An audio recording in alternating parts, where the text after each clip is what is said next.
esmamulje maagia. Kõlab väga maagiliselt, aga tegelikult on asi väga lihtne.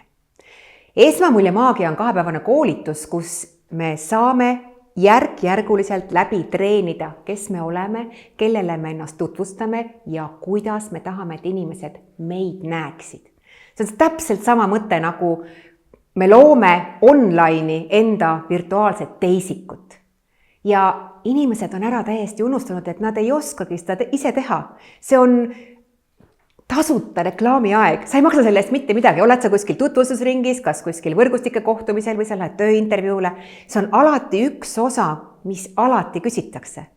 Kuid inimesed ei ole selleks valmis. Ja nad ei ole selleks valmis, et see on ebamugav. Aga 2 päeva jooksul me võtame läbi punkt 1, punkt 2, punkt 3 ja 2. päeva lõpuks on teil olemas juba ka lindistus kõigest sellest ja erinevatest versioonidest, kes sa oled ja kuidas see sul välja tuleb. Ja järgmine kord sa lähed, paned jala üle põlve, ütled oma enese tutvustuse ja saad juba ise jälgida, kellega sina tahad järgmine kord koostööd teha.